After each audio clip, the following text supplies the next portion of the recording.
And welcome back to the Hot Lap, and congratulations, Carlos Sainz. King Carlos reigns in Mexico for qualifying.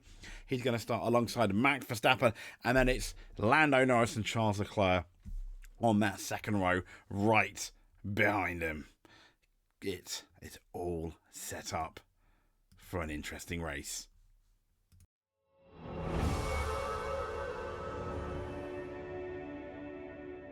So congratulations, King Carlos of Spain, starting on pole position. But is he the favourite, at least going into that first corner? Because as we know in Mexico, it gets very interesting in that first corner, alongside Max Verstappen. Behind him, Lando Norris. Sometimes it's that third place that has taken the lead. Max Verstappen's done it before.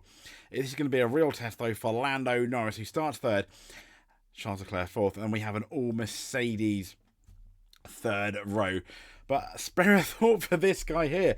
Motorsport reporting that Sergio Perez now has more Q1 exits than Lance Stroll and Yuki Tsunoda this year. Two cars that, let's be fair, are nowhere near the pace of that Red Bull. Something to think about. I kind of feel sorry for him.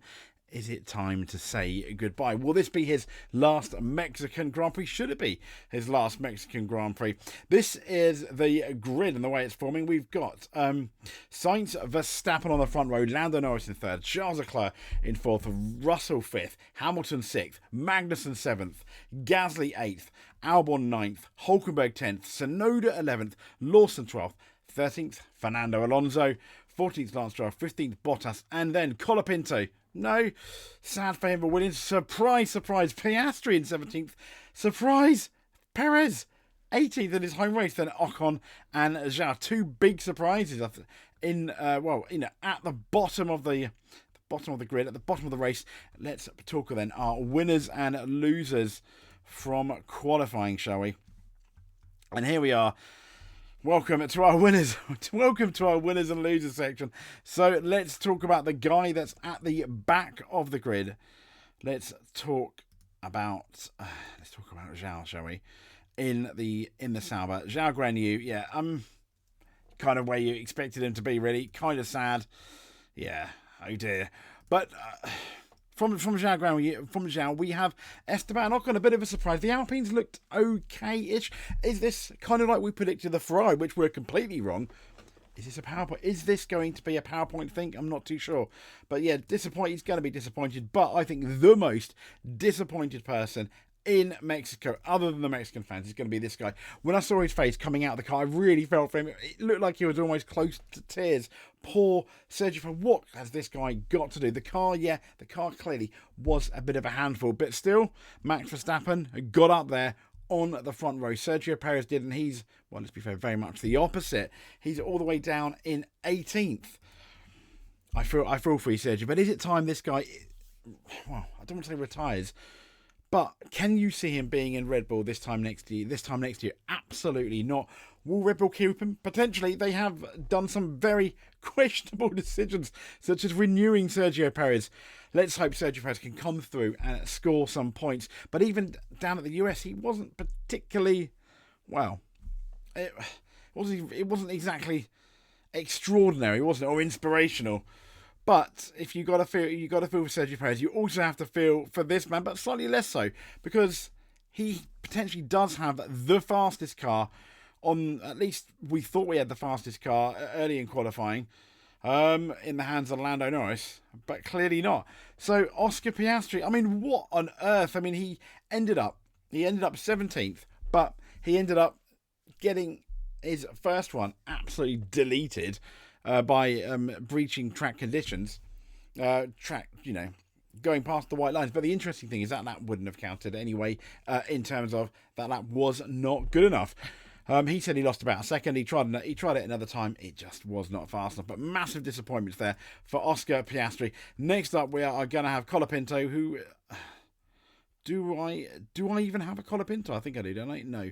Yeah, I do. I've got Colapinto. Here he is.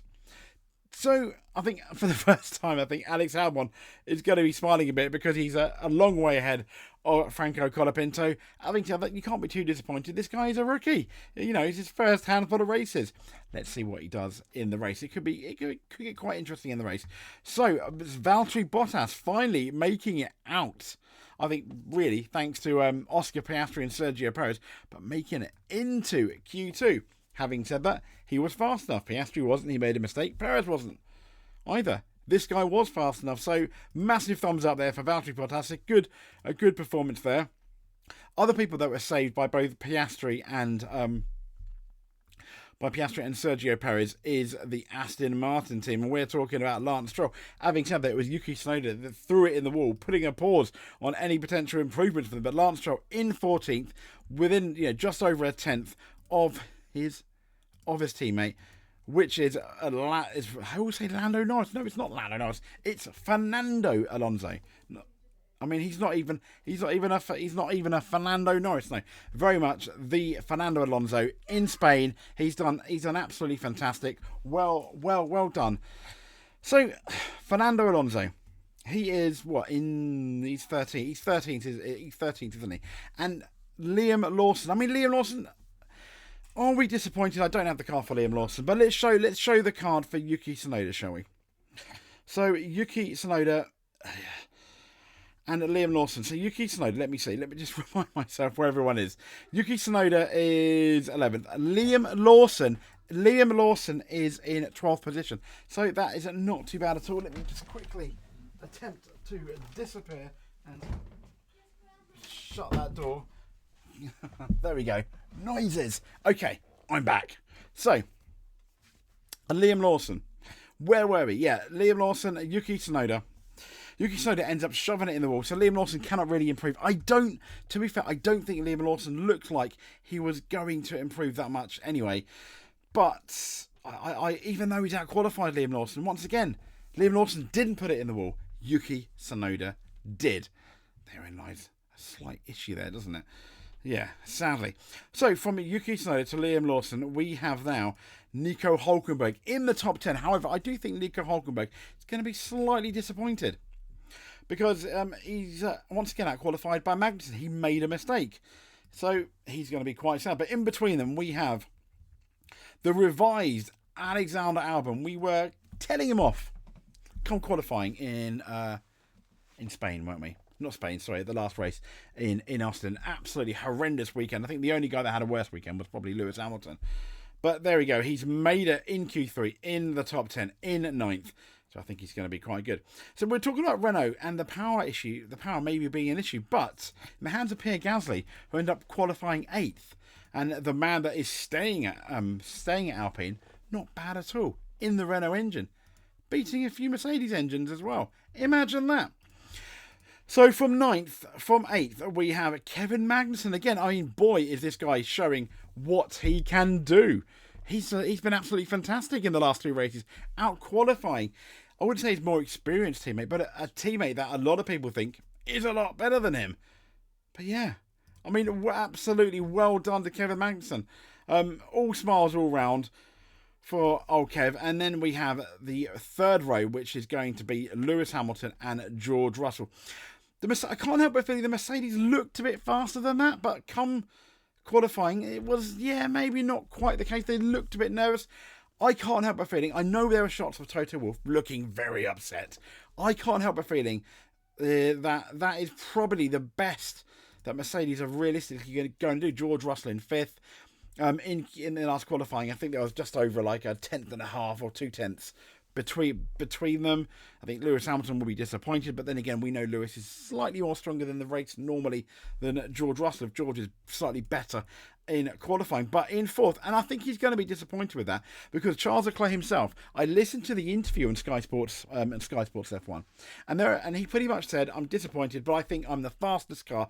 I think I'm the fastest car in race trim. It's just that he's sadly starting 4th. So that's going to be really interesting. We all know how fast Charles Leclerc was in the United States. So from that, let's talk about Lando Norris, who is in 3rd. But I don't think it's too bad for Lando Norris. Yes, he didn't get the pole. He was probably favourite for the pole. A lot of pundits were saying Lando Norris should be getting that pole position. He didn't. But, and here's the caveat for your Lando fans, your McLaren fans, to put a bit of a smile on your face, forget about Oscar Piastri. Is Lando Norris in prime position to take advantage on what's going to be a really strong slipstream, maybe even a fight between Sainz and Verstappen, and get into first at that first corner? Very similar to what happened, I believe, in 2021, I think. Was it 2021? When it was Max Verstappen in third, and you had Bottas fighting Lewis Hamilton, and then very much a Holland-shaped driver, the Flying Dutchman, coming through and then not looking back to win the race. Kind of what Charles Leclerc did in the United States. So third is Lando Norris, and on the front row, let's be fair, Max Verstappen. He had an awful practice session, didn't he? An okay P3, practice 3 session, but he looked really good in qualifying. He was solid. Everyone's saying, well, an amazing job by Max Verstappen. I don't know if it's amazing. He's got a really, once again, don't forget that he does have a very good car. And on one lap, as shown at the sprint, and as shown in qualifying in America. But I can't take it away from him. A really solid drive in qualifying, and that really was a Max Verstappen special lap, especially considering that he was under pressure on his last lap because he got over track limits, and he made it count where some people may have crumbled under the pressure. The Flying Dutchman most certainly did not, but no one could get the King of Spain, King Carlos of Spain, King Carlos of Mexico at the moment on the front row. It's going to be a really interesting first con. It's going to be a really interesting battle. We know the Ferrari were concentrating on race pace and practice. They are looking really strong. However, we can always have a funny safety car at the wrong moment, can really turn that race upside down. As we know, Lando Norris has got good race pace. We don't really know that much about Max Verstappen. He didn't do that many laps. So that's going to be quite interesting. So, who have you got? I'm thinking it's going to be really close. It could be anyone in those top 2 rows.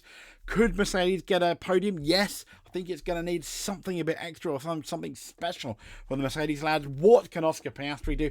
I'm pretty sure he's easily going to get inside the top 10. The Perez, I expect him to get in the top 10. Having said that, I have my doubts. But if the home crowd means anything, come on, accelerate Sergio Perez towards that top 10. Imagine if you got a podium, what a drive that would be. All Mexicans are going to be having their fingers crossed as we await the Mexican Grand Prix. So thank you very much. Thank you so much for watching. If you liked what you see, please give us a subscribe, hit that like button, hit the notification button if you do not want to miss a video. If you do one of them, you are an F1 World Champion in our eyes. If you do too, of course, you're magically a multiple world champion. We'll speak to you soon. Stay safe. Thank you very much.